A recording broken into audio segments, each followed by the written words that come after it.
আসসালামু আলাইকুম। নামের আগে মোহাম্মদ লেখা যাবে কিনা?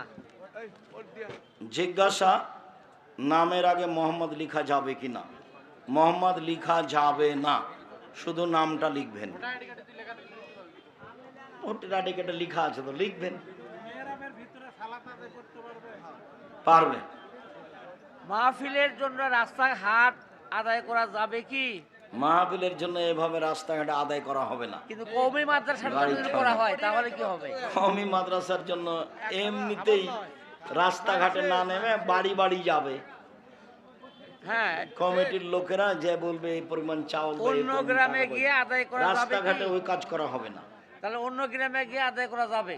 গ্রামে আদায় করতে যেতে পারে, সে বাড়ি হিসাবে, ব্যক্তি হিসাবে, রুকুর পরে কিন্তু রাস্তাঘাটে এই কাজ করা যাবে রুকুর না। পরে পুনরায় বুকে হাত বাঁধা যাবে কি? রুকুর পরে পুনরায় বুকে হাত বাঁধা যাবে না। এটা কিন্তু আমরা সৌদিতেও দেখে আসছি। এইটাকে আলবানী দেশের লোকই রাহিমাহুল্লাহ বাঁধে। শক্তভাবে বিদআত বলেছে। আমরা কোনো হাদিস পেশ করতে পারিনি। বেনামাজিকে সালাম দেওয়া যাবে কি? বেনামাজিকে সালাম দেওয়া যাবে কিনা? বেনামাজি তো আসলে নামাজকে অস্বীকার করে না, মাঝে মধ্যে নামাজ পড়ে না, তাকে সালাম দিবেন। বাছাই করে শুধু নামাজি লোকদের সালাম দিতে হবে কি? না না, বাছাই করে নামাজি লোককে সালাম দিতে হবে, এই নিয়ম ঠিক অপবিত্র না। অবস্থায় যাকে চিনবেন তাকেই সালাম দিবেন। অপবিত্র অবস্থায় কোরআন স্পর্শ করা যাবে কি? হায়েজ অবস্থায় কোরআন ধরে পড়বে, অজু ছাড়াই কোরআন ধরে পড়বে। একাধিক সহিহ হাদিস, 8টা হাদিস পেশ করা আছে নামাজের উপরে। আমার যে বইটা আছে, বইটা তো আপনাকে পড়তে হবে। আমি তো মুখে কলমে আপনার সেবা করতে চেয়েছি। বই হাতের ডানে আছে, 8টা দলিল দেওয়া আছে। যাদের হায়েজ হয়েছে তারা কোরআন মাজিদ ধরে পড়বে। বুকের যখন নিচে ফরজ গোসল তখনই পড়তে পাবে না। বুকের নিচে নাভির উপরে হাত বাঁধা যাবে কি? বুকের নিচে নাভির উপরে হাত বাঁধার হাদিস জয়ীফ, বাঁধা যাবে না। বুকের উপরে বাঁধতে হবে, হাদিস সহিহ। সিজদা যাওয়ার সময় হাঁটু আগে দেওয়া যাবে কি? সিজদার সময় হাঁটু আগে দেওয়ার হাদিস ঠিক নয়, হাত আগে রাখতে হবে, এই হাদিস ঠিক। ইমাম যদি জালসায় ইস্তেগফার না করে তাহলে মুক্তাদিরা কি করবে? ইমাম জালসা ইস্তেগফার করবে কি? বক্তব্য যখন শেষ হবে তখন দোয়াটা পড়ে নিবে, সবাই দোয়ার সাথে আমিন বলবে বা সে দোয়াই পড়বে, চলে। ব্যাংকে টাকা রাখা যাবে কি? জরুরি কারণে তো ব্যাংকে টাকা রাখবে, টাকা কি এখন আর পাশে রাখা যাবে? এটা নিরুপায়, রাখতেই হবে, চলে। কলিগদের সমালোচনা করা যাবে কি প্রতিষ্ঠানের সাথে? কলিগদের সমালোচনা করা যাবে না, সমালোচনাতে পরিবেশ আরো নষ্ট হবে, বরং তাকে বারবার গিয়ে ডাকতে হবে। বেদাতীদের থেকে দান চেয়ে নেওয়া যাবে কি? বেদাতে হোক হিন্দু হোক, দান চেয়ে নেওয়া যাবে, সে যেই হোক। কিস্তিতে পণ্য কেনা বেচা করা যাবে কি? উভয়ের সম্মতিতে কিস্তিতে পণ্য কিনা বেচা করা যায়, হাদিস সহিহ পত্রিকায় দেওয়া আছে। পুরুষের জন্য লাল ও হলুদ কাপড় পরিধান করা যাবে কি? পুরুষের জন্য হলুদ কাপড় চিরদিনের জন্য নিষিদ্ধ, লাল ব্যবহার না করাই ভালো। এটা পুরাতন প্রশ্ন। বিবাহ করে যৌতুক নেওয়া যাবে কিনা? চলে। আমি ব্যবসা করি, বেশি দায়ের মেমো করে কম দামের মাল দেয়, এখন এটা হলো করণীয় কি? প্রতারক, এটা হলো গাদ্দার, এটা হলো আত্মসাৎকারী, এরা হলো সবচেয়ে বড় পাপী। স্বামীকে যে নাম ধরে বললে ডাকা জিনিসের যাবে যে কি? দাম তার চেয়ে কম লিখা হয় বা তার চেয়ে বেশি লিখা হয়, কোনো স্বার্থ থাকে যার জন্য। স্বামীকে এতে নাম মালিকের ধরে ক্ষতি ডাকা হয়। যাবে কিনা? স্বামীকে নাম ধরে ডাকা যাবে কিনা? স্বামীর তো নাম ধরে ডাকবে, এটা তো বুখারী মুসলিমের হাদিস, 30 বছর থেকে বলছি। যে ঘরে টিভি থাকে সে ঘরে নামাজ হবে কিনা? টিভি থাকলে নামাজ হবে, কোনো সমস্যা নেই, টিভি চলাকালীন হবে না, টিভি বন্ধ রাখতে হবে। 7 বছরের নিচে বাচ্চারা মসজিদে যেতে পারবে কিনা? ছোট ছোট বাচ্চা মসজিদে যাবে, কোলের বাচ্চা যে দুধ খায় সেও যাবে, চলে। হ্যাঁ? তসবিহ গুনবে চেয়ারম্যান? না না, তো তসবিহ গোনা বিদাত, তসবিহ গোনা হবে না চেয়ারম্যান, আঙ্গুলে গুনতে হবে। পিতা মারা গেছেন, ছেলে কি তার মৃত বাবার হয়ে হজ পালন করতে পারবে? পিতা মারা গেছেন, ছেলে কি তার হজ? ছেলে আগে নিজের হজ করবে, তারপর বাপের করবে, করবে, করাই জরুরি। আগে নিজের করবে, তারপরে বাপের। বাপ সমানে হিংসা আগে বাপের করবে, এটা ওই পথ নেই, আল্লাহ রাসূল এটা না করে। হজের আগে উমরা করা যায় নাকি, এটা অনেকের প্রশ্ন। ওমরার জন্য কোনো সমস্যা নেই, ওমরার সাথে হজের কোনো সম্পর্ক নেই, হজ ভিন্ন জিনিস, ওমরা ভিন্ন। একটি ওমরা ছেলে 12 মাস অন্য করা যায়, যে কোনো সময় করতে পারে। একটি ছেলে অন্য একটি মেয়েকে পছন্দ করেছে, এগুলো ছাড়া। বাট জাতীয় পতাকায় সেলুট দেওয়া শিরিক না বেদাত? এগুলো ছিল শিরক, বিদাত। বিদাত না, এগুলো হলো শিরক, এগুলো চলবে না। ইসলামী মাসাইলের উদ্দেশ্যে যদি ইসলামী সম্মেলনের উদ্দেশ্যে যদি দিনের দাওয়াত দেওয়া কিংবা আল্লাহর মুক্তির জন্য ও আলিতে পত্রিকা, এইটাই আপনাকে আমি বারবার বলছি যে আব্দুর রহমান পিয়ার ওই যে জন্তিবাড়ির, ও হলো এজেন্ট হিসাবে থাকে। আপনারা সবাই তার সাথে যোগাযোগ করে ওকে বলবেন যে তুমি একটা দিয়ে যাও আমাকে। বছরে বেশি টাকা লাগে না, মাসে বেশি টাকা লাগে না। এটা বের করতে আপনাদের লক্ষ লক্ষ টাকা খরচ আছে। 12 জন মুফতি আছে, 15-16 জন লেখক আছে, কর্মচারী আছে 10-12 জন, প্রেস আছে, লক্ষ লক্ষ টাকা খরচ করছেন, 50টা প্রশ্নের উত্তর আছে। নিজের জিনিস আপনি নিজে দেখবেন, এটা আপনার উচিত। কাজেই অল্প পয়সা দিয়ে, কয় টাকা যেন এখন নয়, 30 টাকা মনে হয় নিবে। তো আপনারা সবাই নিয়ে যাবেন, কেউ খালি যায়েন না। নারায়ে যারা মহিলা তাকবীর পুরুষ বলা যাবে সবাই কি? নিয়ে যাবেন। নারায়ে তাকবীর বলা যাবে নারায়ে কি? তাকবীর না, লিল্লাহে তাকবীর। ও এবারের সম্পাদকে এখন আব্দুল্লাহ সম্পাদক হয়ে লিখে, এখন এর প্রধান সম্পাদক হচ্ছে আব্দুল্লাহ। যখনই পত্রিকা হাতে নেবেন, প্রথম লেখাটা হলো আব্দুল্লাহ। আপনাকে লেখাটাও আপনাকে অনেক কিছু ভাবিয়ে দিবে। তাই বই পড়লে কি কোনো পুস্তকগুলো গুনাহ যেমন হবে? নতুন, সম্পাদকীয় থাকে তেমন নতুন। তাই যে সম্পাদককে মূল্যায়ন করার চেষ্টা করেন। তাই পড়লে কি গুনাহ হবে? টাই পরা যাবে না, গুনাহ নয়। টাই হচ্ছে বিজাতিদের পোশাক, এটাকে ভালোবাসার সুযোগ নেই। অজু ব্যতীত আরবি কোরআন ধরা পড়া যাবে কি? অজু ব্যতীত যাকে যাকে নাকি আমিও জিজ্ঞাসা করি, আচ্ছা মানুষে খারাপ মনে করে তা আপনি এটা কেন ব্যবহার করেন, তা হেসে ওটা উত্তর দিলাম হাসি দিয়ে। ভালো নয়, ও পড়ছে সেই জন্য আমাকে পড়তে হবে, এটা নয়। এই পোশাক মুসলমানের নয়। আরাফার সিয়াম কবে রাখবো? 8 তারিখে না 9 তারিখে? 8 তারিখে। 8 তারিখে।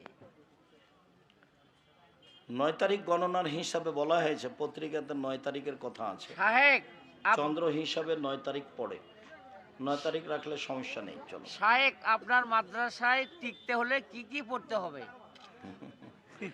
ডিসেম্বর একটু খোঁজ নাও। আর তোমাদের এইটা যদি জানুয়ারিতে ঘোষণা হয়ে যায় শাখা প্রতিষ্ঠান, তাহলে সিলেবাস এটাই হবে, একই সিলেবাসে চলবে। তারপরে এবছরের জন্য ডিসেম্বরে ফর্ম নিতে হবে, 1 জানুয়ারি ভর্তির তারিখ।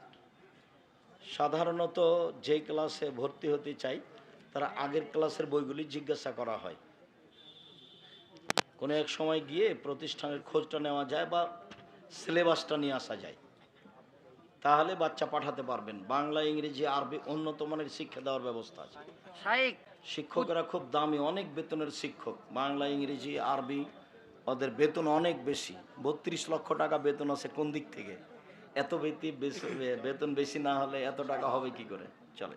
প্রতি বছর আমরা ঈদের জামাতে আপনার ইমামতির জন্য এই বড়পাতার ঈদগাহে জামাত করতে আসি, কিন্তু দুঃখজনক আপনি জামাত পড়ানোর কথা বলে আসেন না। 2 বার হজে গেছেন, 2 বার হজে গেছেন আপনি। আচ্ছা, চেষ্টা করব। যদি আমি আর না আসতে সামনে পারি, বছর তো সামনে বছর আব্দুল্লাহ আসবেন আব্দুর কিনা? রহমান তো আসবেই। না সামনে বার আসবেন কিনা একটু ইয়াওয়াতা চাইছে।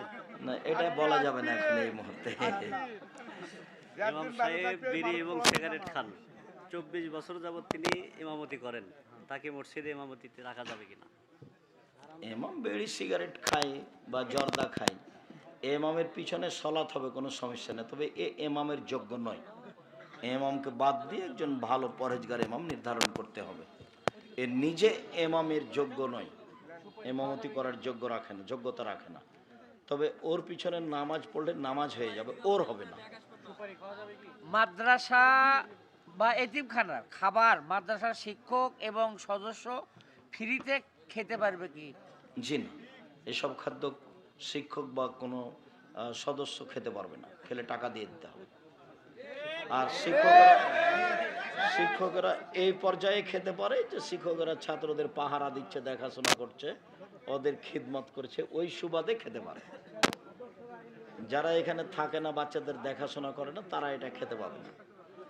কিয়ামতের পর কি মানুষ জিন জাতি সৃষ্টি হবে? কিয়ামতের পরে মানুষই জিনই। জিনও জাহান্নামে যাবে, মানুষও জাহান্নামে যাবে, জান্নাতে যাবে। ওই জান্নাতে, এই জান্নাতে, দুটার কথা আল্লাহ উল্লেখ করেছেন, জাহান্নাম ও জান্নাত। চাঁদকে দেখে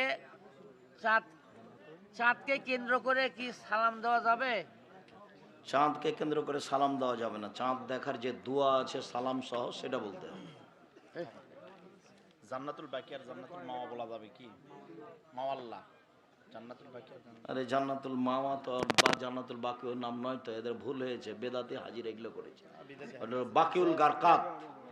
মসজিদে নববীর পাশে যে কবরস্থান আছে তার নাম হলো বাকিউল গারকাত, জান্নাতুল বাকি না। জাযাকুমুল্লাহু সাল্লাল্লাহু আলাইহি ওয়া বারাক আলাইহি। নামাজের একটি সূরা দুইবার মিলালে নামাজ হবে কিনা? কোনো সমস্যা নেই, ডবল- মিলাতে হবে ডবল না। বললে একই সূরা যদি প্রত্যেক রাকাতেই পড়ে, কোনো সমস্যা নেই। নামাজে খারাপ চিন্তা আসলে কি করণীয়? নাউজুবিল্লাহ, বাম দিকে হালকা থুথু। নাউজুবিল্লাহ, বাম দিকে হালকা থুথু। তাড়াতাড়ি শেষ করো। মহিলাদের কোরআন তেলাওয়াত কি পুরুষরা শুনতে পারবে? শুনতে পারে, 8 থেকে ওরা আড়ে পড়বে, এরা শুনতে পারে। ওযু করার পর যদি সন্দেহ আসে তাহলে কি করণীয়? শক্ত সন্দেহ হতে হবে, এমনি সন্দেহ হলে যাওয়া হবে না, কেননা শয়তান বেকায়দায় ফেলে। খালি বলে যে, ওই জন্য বলেছি 40 কদমের পরে যদি ঢেল ফেলে, টিস্যু ফেলে, তবে মনে হবে যে পেশাব আসলো, মানে ও বেকায়দায় পড়ে গেছে।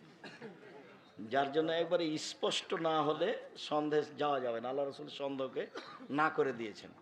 স্পষ্ট হলে আবার ওযু করতে হবে, না হলে নেই। ফরজের সালাত আদায়ের পর ঘুমানো যাবে কি? ফজরের অর্থাৎ সালাতের সূর্য পরে ওঠার আগে ঘুমানো যাবে কিনা? ঘুমানো ফরজের নিষেধ নয়। সালাতের পর তা আল্লাহর নবী বলেছেন সকালের কাজে বরকত হয়। ফজরের সালাতের পরে যদি জমি চাষ করেন তাড়াতাড়ি চাষ হবে। ফজরের সালাতের পরে যদি সাংসারিক কোনো কাজ করেন তাড়াতাড়ি সেটা সহজ হবে। ফজরের সালাতের পরে যদি পড়া মুখস্থ করেন তাড়াতাড়ি মুখস্থ হবে।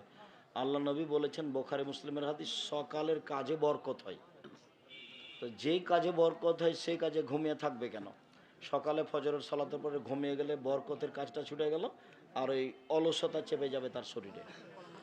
মসজিদের খতিবের ব্যক্তিগত ব্যাংক লোন থাকলে তার পেছনে সালাত পড়া যাবে কিনা? ব্যক্তিগত কি? Bank loan bank loan. খালি মসজিদের খতিব না, সাধারণ মানুষের জন্যও যদি ব্যাংক লোন থাকে। ওর পিছনে নামাজ হবে, ওর জানাজা হবে না। ও মারা গেলে ওর জানাজা হবে না।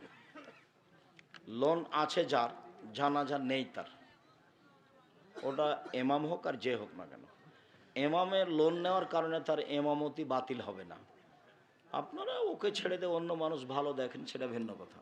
এই কারণে তার এমামতি বাতিল হবে না। ছেলে মেয়ে দিনদার কিন্তু ছেলে বেকার, মেয়ের বাপ যদি ছেলেকে ব্যবসা করার জন্য টাকা দিতে চায়, শর্ত হচ্ছে মেয়েকে বিবাহ করতে হবে এবং সেই টাকা পরবর্তীতে ফেরত দিতে হবে।